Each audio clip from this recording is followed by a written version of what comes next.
in collaboration with the Cyprus Mail. This is the Cyprus News Digest with Rosie Haralambous.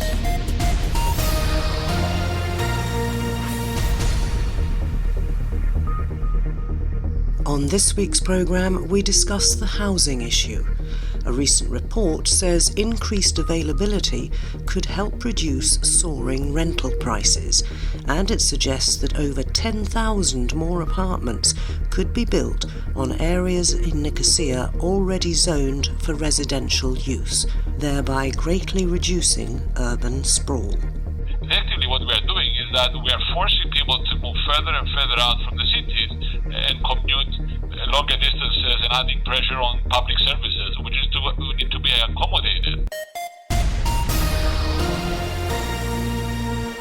We frequently hear about the housing shortage in Cyprus. We have a growing population and, it seems, a rather unused housing stock. Joining us from R Squire is their chairman, Pavlos Louizou, because they have been studying, particularly in Nicosia recently, but also in other towns, what could be done to make better use of the space we do have on our small island. Pavlos, a little bit, if you will, first about the background to these studies. Sure. So what we do is we build the comprehensive property profile of all properties across the island by combining different government databases mainly, so land registry, geology department, Department of Water Management, and so on and so forth. And then we build various analytical tools. For example, we have one solution which is for insurance companies that have to do with environmental risks, climate change, and so on and so forth. Then there's a second one, which these studies fall under, which has to do with demand and supply. So we monitor transactions across the island, but also asking prices in terms of the properties that are coming up on the market from the banks and the loan servicers, but also properties in the foreclosure process. As part of this exercise, in order to see what the capacity is, how much the market could absorb, we took two geographical areas. So the area of Acropolis in Nicosia, which is in the city center, let's say the proximate area between Athalassa's Avenue and John Kennedy Avenue. So that's south of the central bank. And then similarly for Limassol, we looked at the Babas area, which is, let's say, where the Kean factory is and that surrounding area. What we wanted to see was how much potential stock could come onto the market, right? Because, many people are going around and saying there's a short supply, but then, supply comes in a way in two forms. Supply in terms of built product, and obviously supply in the pipeline. But then there's also potential supply, which is all the licensed, in inverted commas, land that we have across the island. So right. Well, I was just going to ask you, the thing that strikes me when you drive around any of our cities is the number of, let's say, crumbling buildings, or certainly not well looked after buildings, and the number of empty buildings, which surely could relieve this shortage. They could. It's true. So the reference to the crumbling buildings, let's start with that one. Mainly due to the very bad legislation or poor legislation that has to do with managing buildings that are commonly owned. Right? So unfortunately, the legislation there is quite weak. As I'm sure your listeners are aware, the way to manage a building that is commonly owned is that a committee of owners is created, and they are responsible to maintain the building, insure it, and so on and so forth. Unfortunately, when the time comes, because inevitably it does, that somebody falls behind on their payment, or they start making modifications in their apartment or their house, yes, they have the legal right to sue them and seek damages or collect the rent, the unpaid common charges. But unfortunately, either they don't have the money to do so, so the kitty is empty, if you like, or the legislation and the court process takes so long that it effectively becomes of no use to do so. Plus, nobody wants to argue with the their neighbor, right? Well, okay, that's true, but it seems that so many things here come back to how long justice takes to be given. So that's obviously something here. But you also mentioned that you've looked at, I think, spare plots of land. Now, I'm wondering whether we really need to build on spare plots that could become parks or gardens for the good of citizens if we could not make better use of the buildings we already have. Two things here. First of all, Cyprus is somewhat unique compared to other countries, and definitely compared to the UK, in that all the land in Cyprus is zoned in one way or another. So you have land zoned for residential, land zoned for commercial, and so on and so forth. So when we talk about empty land, for example, in our study, we talk about land that is already zoned for residential use. And thus those areas, let's say that square meterage, is already licensed for development. So this land could not be a park. Parks are already zoned to be parks. This land that I'm referring to, or we're referring to in our studies, is already zoned for development. So this is sort of, point one. I agree with you that the aim should be to prioritize the construction on brownfield sites, as is the case not only in the UK but also in Western Europe, where developers need to first sort of prove that they have considered other avenues of carrying out their development by acquiring a brownfield site, so a site that already has buildings on it, and then constructing upon it before venturing off to develop on greenfield sites, so sites that there's no construction. What we are talking about here, in our case, and that's why I'm saying it's slightly unique, is that this land is already zoned for development. It's just that the owner is choosing not to pursue that development rather than anything else. So when we're looking at a Cypriot city or village or whatever, there are two things to consider. There are the crumbling buildings, as you have mentioned, which somebody should, proceed and be encouraged, and there is encouraged and also penalized, because it's carrot and stick, not only carrot, to develop. So this is sort of step A, step one.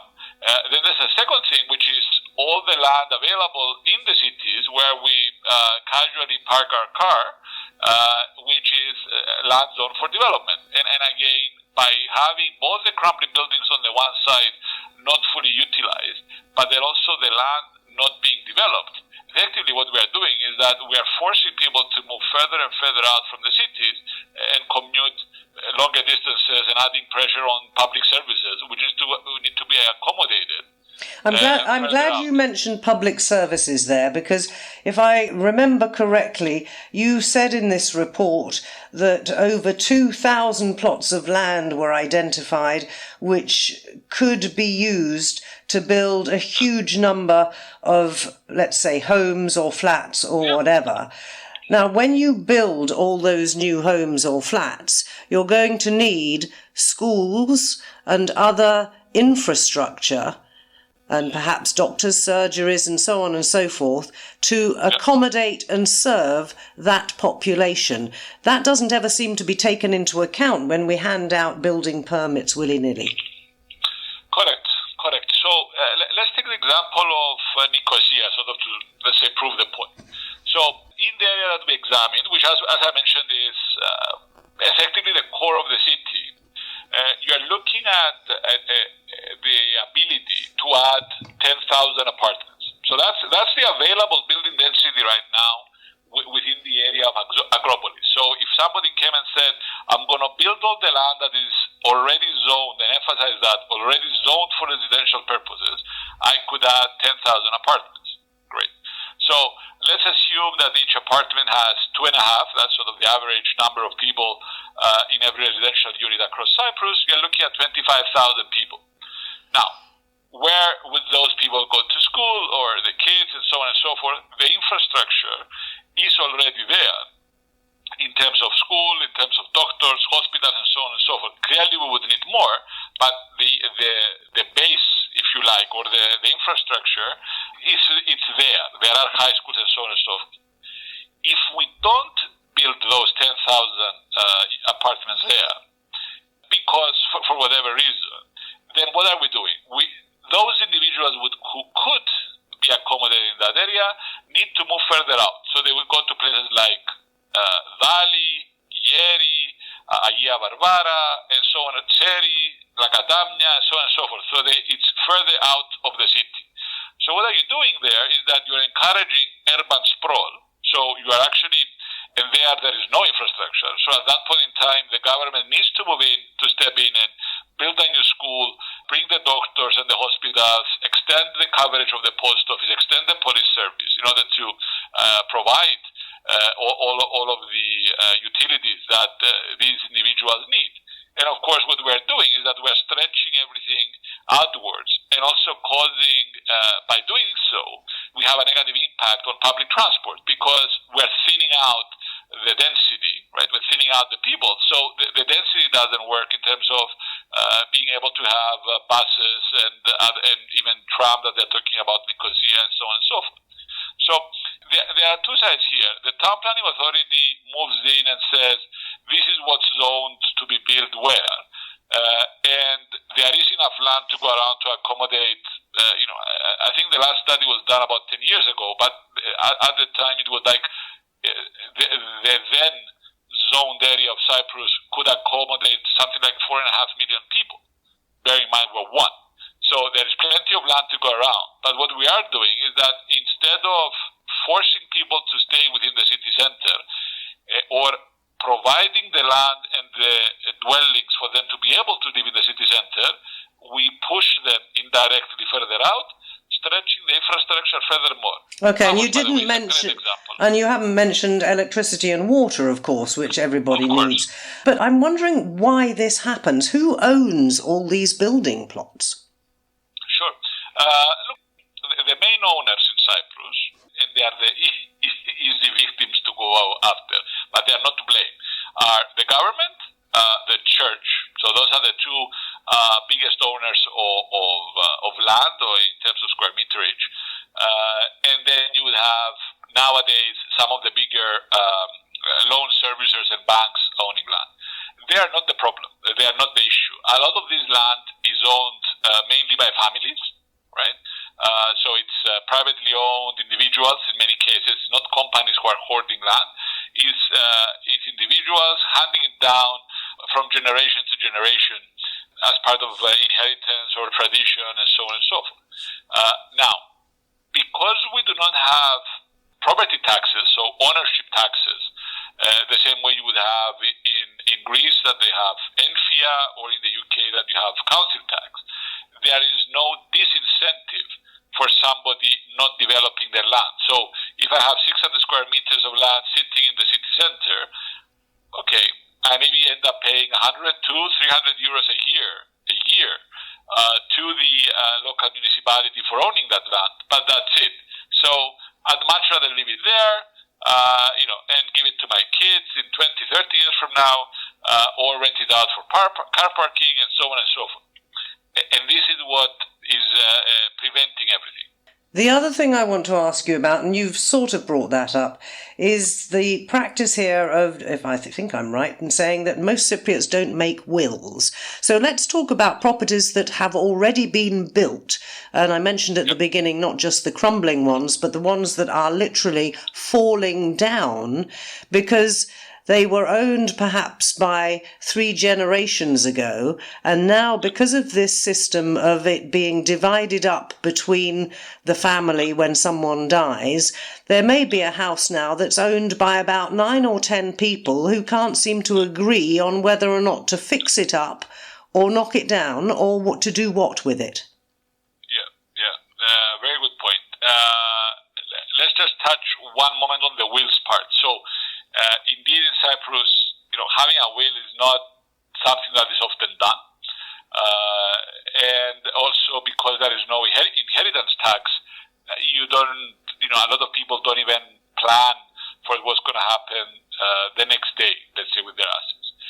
What you do have is a tradition, if you like, where the father, let's say, because it's a patriarchy, or it was historically a patriarchy, would hand down land and other assets to their kids,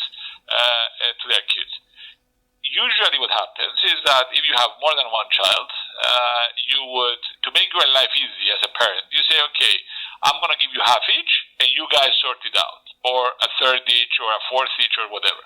Of course, when you do that for a couple of generations, then you end up with the mess that you're describing. For example, my late grandmother had 1/64th of a plot in the center of Larnaca, which was a total mess of trying to get out of it. Now, unfortunately, in those cases, and again, that goes back, in my view, to two things. One is just by owning the 1/64th or 1/9 or whatever it is, it doesn't cost you anything. So you don't have an incentive to actually go and sort it out with the other family members. You just sort of leave it there and forget about it. And then, of course, if you do want to solve it somehow, because the legal system doesn't work, then the mechanism isn't there.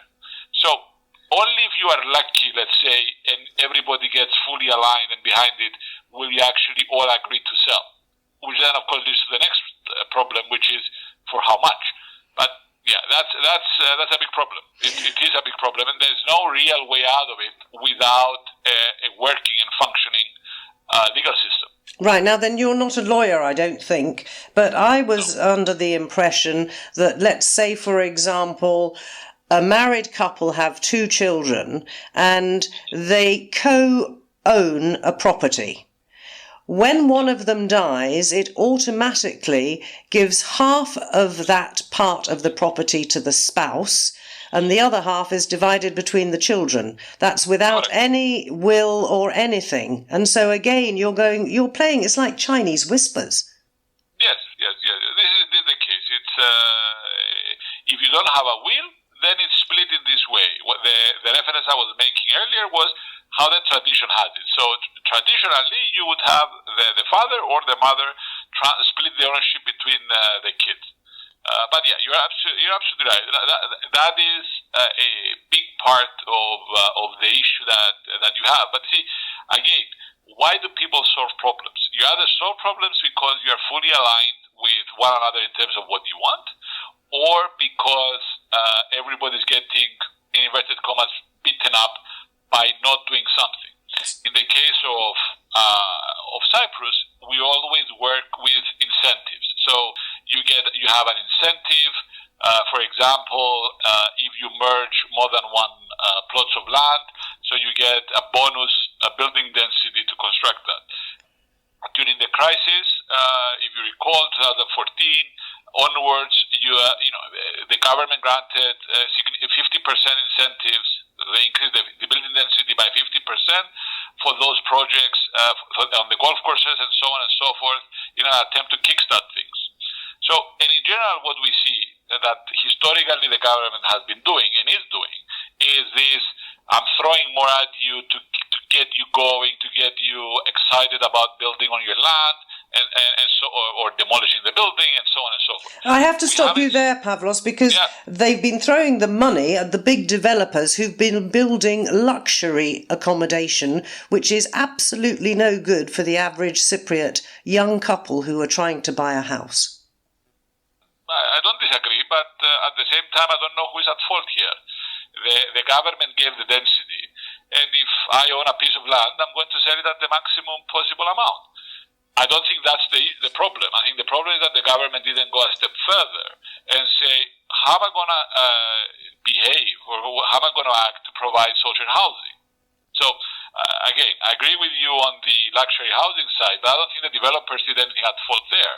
The developers maximized their profit. I think the government's fault was that instead of capitalizing on this beautiful boom that we had, for all the right or wrong reasons that we had from 14 to 19, in diverting some capital to accommodate affordable housing, they failed to do so.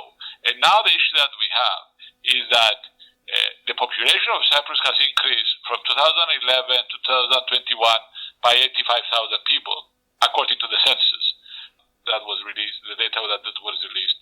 We have had, over the last year, in 2022, 16,000 Ukrainians who have moved and stayed on the island. Plus, on top of that, Russians, Belarusians, Israelis, and Lebanese, and others, but those are the main nationalities. All of this has pushed rents up around 20%, 16 to 20% for residential properties across the island, primarily, of course, in Limassol and Paphos. So they've created this mess by over-incentivizing everything and not planning for the ordinary person on how to accommodate them.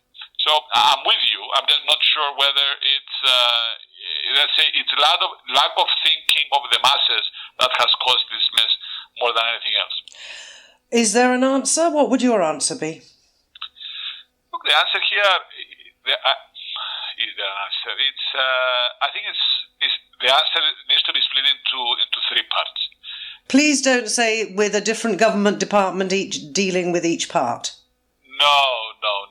I think. Look, step number one, you need to have significant increase in taxation on owning real estate, right? Especially real estate that is not fully utilized, because by not fully utilizing real estate, i.e., by not developing land, and by not fully exhausting the building density, you are creating a lot of social problems, which is what I was mentioning earlier about pushing people further out for the cities and encouraging urban sprawl. That's number one. I think the second thing there is that the government should engage in. I think because we have this mess that we have created, is that they need to build social housing, but they need to build it themselves and own it rather than build and sell it as they have been doing until now. This would be step two, which is obviously a more extreme, let's say, position than everybody else. Can I just ask you whether if the government did that and built social housing and owned it, they would then, a bit like Margaret Thatcher with her council housing back whenever in the UK, decided that if you lived in a council house, or in this case, a Cyprus government-owned house, and you had X amount, you could buy it? Correct. Because that would fund the building of further social housing, would it not? Well, correct. But the thing to bear in mind, and it's exactly that point. I think what Margaret Thatcher did at the time, like we were talking about the mid-80s when it was all about liberalization and so on and so forth, was that the thinking behind it was that we are giving people a chance to own the property that they are staying in, provided they could afford it. We had, in a slight way, a similar situation 20 years ago when in the refugee housing that is constructed across Cyprus, the then President Grafos Klididis gave ownership. He didn't sell it. He gave ownership of all those houses to the refugees. And of course, the end result has been that the refugees, after they died or whatever happened, they have those properties are now either crumbling, one side, or they're being rented out to other individuals. So the issue that you have with social housing, and we see that also in the UK, is that you haven't solved the problem. I mean, Margaret Thatcher, yes, she moved forward with making the state smaller, and yes, people could move in and acquire social housing. But then the issue that you have, of course, now is that you don't have social housing anymore in the UK, which creates a lot of problems for, as we are very well aware, to firemen and nurses and teachers and so on and so forth. Okay, but the other thing is that the housing that was built here after 1974, as you say, it was given to people, but very few, if any of them, looked after the house after they became its owners. And that's another thing that I find extraordinary here. If you own a building or housing stock of any sort, surely there should be laws that require you to maintain it. Yeah, well, that, in theory, there are. I am sad to say. And I say I'm sad to say because, like many legislation in Cyprus, many laws in Cyprus rather, they are not enforced. Unfortunately, it comes sort of part of living in a country where people sort of do whatever they want, and then provided that you are not caught, everything is fine. And even if you are, the whole thing gets frustrated in the legal system. So I'm with you on that. The law is there, so somebody has passed the law, ticked the box, and everybody's happy. But very much like the law that governs the management of buildings with a common ownership, right? The apartments or building blocks or whatever, is not being enforced. Who should be enforcing it? In theory, the local authority, the local municipality, and the local community is the one enforcing this legislation. They are responsible. What we have seen, and recent examples in Paphos and in Limassol, where you have crumbling buildings, literally crumbling. So in Limassol, as is known, you have the issue of the balconies sort of breaking off and falling down. This is buildings constructed mainly in the 1980s, which used sand from the sea, rather than, let's say, acquiring sand suitable for construction purposes, hence why they have these problems. So in those cases, what we saw was that after something happened, the municipality moved in and said, okay, you need to do this, you need to do that, you need to do the other. But once again, nobody is checking that it is being done and punishing those who don't do it. Correct. I think we have to leave it there, Pavlos. It's a very depressing picture because I'd hate to see more urban sprawl. It's spreading out into our beautiful green countryside when there are, as you say, so many areas within our cities that with a little bit of TLC could be made into beautiful homes for a lot more people. But thanks for sharing your knowledge with us. That's Pavlos Louisou, chairman of Ask Wire. This is the Cyprus News Digest with Rosie Haralambous. Other news this week has been dominated by the new government. President Christodoulidis has urged his cabinet, which was sworn in on Wednesday, to work for all Cypriots. There's been some comment on social media about who is in the cabinet, particularly bearing in mind the President's pledge before the election to make sure that the 50-50 gender split was maintained. Well, not quite. And he also said that he wouldn't be appointing anyone who had previously served as a minister. And yet the Interior Minister, Konstantinos Ioannou, was formerly the Health Minister, and Finance Minister Makis Keramnos has also taken that seat previously under President Papadopoulos. However, let's be fair, let's give them a chance to see if they can indeed live up to expectations, one of which, of course, is to steer clear of any corrupt practices, which is really what marked the previous administration. On a lighter note, Carnival weekend took place last weekend, but on a heavier note, it seems that close to 30 tonnes of rubbish were collected from the streets in Limassol following their Carnival celebrations and parade on Sunday. Well, most of that, of course, is not recyclable, and the mayor of Limassol said that moves need to be made to try and change the type of things that are used during Carnival, like the spray foam and, of course, all the paper that gets strewn around during these celebrations. Which is probably why it's a good weekend to do a spring clean, and local charity Cans for Kids is inviting everybody to join them tomorrow, Saturday the 4th of March, between 10 and 12 at their recycling centre in the Kaimakli area of Nicosia. They're going to be out on the roads, clearing the area, and then they'll take it back to the Cans for Kids centre for sorting, and the cans will be baled and everything else will be put in the appropriate area of the green spot where they're based. That's part of their project We Can, funded by the Iceland, Liechtenstein and Norway Active Citizens Fund. So if you want to be a bit active this weekend, go along and join them from 10 until 12. The details are on Facebook.